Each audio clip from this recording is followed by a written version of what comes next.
नमस्कार, top 10 news में आपका स्वागत है। मैं हूं राम सकल यादव। आइए दिखाते हैं आपको आज की छोटी बड़ी खबरें। उत्तर प्रदेश की सियासत में एक बार फिर धर्म और राजनीति को लेकर बयानबाजी तेज हो गई है। शंकराचार्य स्वामी अभिमुक्तेश्वरानंद द्वारा मुख्यमंत्री योगी आदित्यनाथ को लेकर दिए गए बयान और काल नेमी शब्द के इस्तेमाल ने राजनीतिक हलकों में नई चर्चा छेड़ दी है। इस पूरे विवाद पर उत्तर प्रदेश सरकार के कैबिनेट मंत्री ओम प्रकाश राजभर ने खुलकर अपनी प्रतिक्रिया दी है। जब ओम प्रकाश राजभर से पूछा गया कि शंकराचार्य द्वारा काल नेमी शब्द का इस्तेमाल किसके लिए किया गया और क्या यह संकेत मुख्यमंत्री योगी आदित्यनाथ की ओर है, तो उन्होंने रामायण का उदाहरण देते हुए कहा कि काल नेमी का चरित्र एक अवरोध पैदा करने वाला था, जिसे हनुमान जी ने समय रहते पहचान लिया और अपने लक्ष्य से विचलित नहीं हुए। उनका कहना था कि हनुमान जी ने संजीवनी बूटी लाकर लक्ष्मण का प्राण बचाया। यही संदेश उस प्रसंग में छुपा हुआ है। जब उनसे यह सवाल किया गया कि यदि 40 दिनों के भीतर गाय को राज्य माता घोषित करने और गौमांस निर्यात पर पूर्ण प्रतिबंध की मांग पूरी नहीं हुई तो 10 से 11 मार्च को लखनऊ में संत समागम के दौरान मुख्यमंत्री को नकली हिंदू घोषित किया जाएगा। इस पर ओम प्रकाश राजभर ने दो टूक जवाब दिया। उन्होंने कहा कि कोई भी व्यक्ति या समूह पूरे साधु संत समाज का ठेकेदार नहीं हो सकता।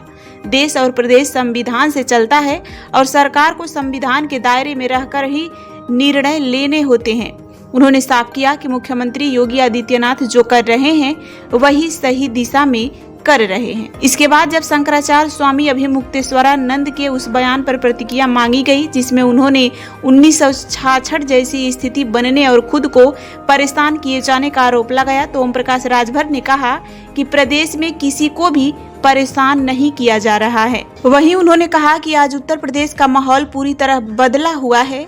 एक समय दंगे और कर्फ्यू के लिए पहचाने जाने वाला इलाका आज शांत है। बीते करीब 9 वर्षों में प्रदेश में 75 जिलों में दंगा और कर्फ्यू जैसी स्थितियों से मुक्ति मिली है। कैबिनेट मंत्री ने कहा कि अगर कोई अपराध करने की कोशिश करता है तो पुलिस 48 घंटे के भीतर ही उस तक पहुंच जाती है और अपराधियों में कानून का डर साफ दिखाई दे रहा है। शंकराचार्य जी का उन्होंने ये कहा है कि कालनेमी किसे कहा गया, कौन है कालनेमी, ये मुख्यमंत्री से उन्होंने पूछा है कि आप सरकार के कैबिनेट मंत्री हैं, क्या उनको आप कहना चाहिए कि रामायण में हम लोगों ने जो देखा है सीरियल, उसमें लक्ष्मण जी को शक्तिबान लगा था। लक्ष्मण जी को उनको बचाने के लिए हनुमान जी संजीवनी बूटी लाने गए। बीच में संजीवनी बूटी न आवे इस नाते कालनेमी हनुमान जी को घेरे, तो हनुमान जी उनके भी जाल में फंसने ही वाले थे। लेकिन हनुमान जी समझ गए कि ये कालनेमी नहीं बल्कि किसी के द्वारा भेजा गया ही है, अवरोधक है। तो हनुमान जी ने उसकी दवाई कर दी और गए और अंततोगत्वा संजीवनी बूटी ले आए।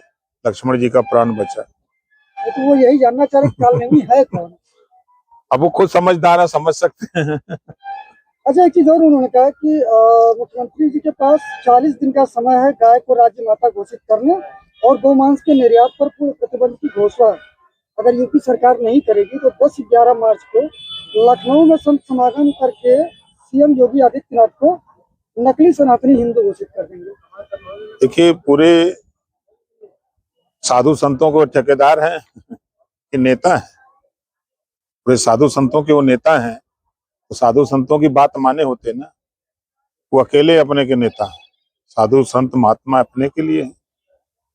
लेकिन अब उनके आदेश का पालन यहाँ देश संविधान से चल रहा है, प्रदेश की सरकार संविधान से चल रही है, तो संविधान के दायरे में ही ना योगी जी बात करेंगे कि आपके कहने से बात कर लेंगे।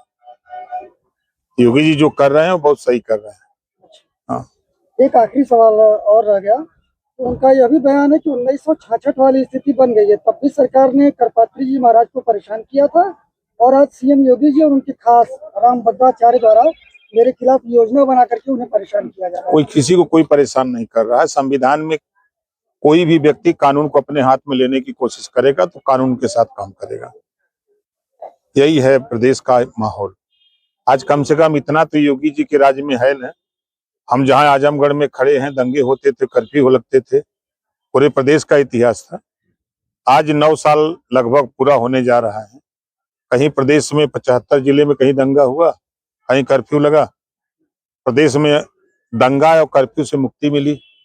आज अगर कोई अपराधी अपराध करने की भी हिम्मत करता है, अगर वो कहीं छिटपुट घटना करता है, 48 घंटे के अंदर पुलिस उसको सलाखों में पहुंचा दे रही है और उसको भय सताता है, देखता रहता दाहिने बाएं कि कहीं बाबा का बुलडोजर न आ जाए। विपक्ष भी शंकराचार्य के मुद्दे पर लगातार जो है प्रदेश सरकार को घेर रही है। प्रदेश सरकार देखिए, विपक्ष जो है, 2 चीजें हम उनके विषय में कहना चाहेंगे। एक तो पाकिस्तान का पानी पी रहे, पाकिस्तान के पानी में विरोध है। दूसरा उनके दिमाग में है कि अब सरकार के सुर में सुर मिलाएंगे तो उनको वोट कौन देगा। इस नाते विपक्ष के लोग हमेशा सरकार का विरोध करते हैं। ये इतिहास है आजादी के बाद से, जब से लोकतंत्र बहाल हुआ है, लोकतंत्र देश में लागू हुआ है, तब से विपक्ष का काम ही सरकार का विरोध करना है। ये जो पाकिस्तान के पानी पीने वाले लोग हैं, ये कौन कांग्रेस के लोग हैं या समाजवादी पार्टी? सब लोग हैं, जितने विपक्ष के लोग हैं विरोध कर रहे हैं। आप बताइए, अयोध्या में भगवान राम का मंदिर बना, विरोध लोगों ने किया, विपक्ष के लोगों ने किया ना। अब किसान सम्मान निधि सीधे खाते से खाते में जा रही है, विरोध किया ना, क्यों किया। अब इस नाते की जो लीकेज था, जो बीचवे में लूट लेते थे, ये लूट नहीं पा रहे हैं। इस नाते विपक्ष परेशान है कि यार ये तो सब फेविकोल लगा के चपनाते रहे, सब सही हो जा रहा है। मंत्री जी एक जनसभा करने जा रहे हैं जिसमें सीएम सहित दोनों डिप्टी सीएम की उपस्थिति भी आपने कराई है। इस जनसभा के माध्यम से क्या संदेश देना चाह रहे हैं? 27 के चुनाव की तैयारी में हम लोग बराबर हम लगे रहते हैं। हम सूत जाते हैं ना तो बंद कर देते हैं, जग जाते हैं तो हम कार्यक्रम करने लगते हैं। आज जा रहे हैं अलीगढ़, ट्रेन खड़ी है सामने, अलीगढ़ कल कार्यक्रम करेंगे। ये रात को पकड़ लेंगे ट्रेन वैशाली, आ जाएंगे लखनऊ और फिर वहां से चल देंगे, फिर किसी जिले में डेरा गिराएंगे। लगातार जिस तरह से आप आजमगढ़ में डेरा डाले हुए हैं, उसको लेके क्या लगता है कि अतरौलिया वाली सीट ये माना जा रहा है कि अब गठबंधन के खाते में जाएगी? आजमगढ़ की 10 की 10 सीटें हम आपको जीत के दिखाएंगे। 22 तारीख को आप भी सादर आमंत्रित है, आइएगा। गठबंधन से एनडीए की बात, एनडीए सरकार की बात मैं कर रहा हूँ, ठीक है। आप 22 तारीख को आइएगा, देखिएगा। कम से कम गिनती से 1 लाख लोगों को जुटाऊंगा। 35 बीघे का मैदान है, साफ सफाई लगी है, 2-2 जेसीबी लगी है, काम हो चालू करा दिए हैं। दोनों डिप्टी सीएम का प्रोग्राम मिल गया है। सीएम साहब से उनको चिट्ठी दे दिया हूँ, क्या बताते हैं, हम काम पे लगे हैं। 27 का आगाज। हम 27 के लिए एकदम तैयार हैं।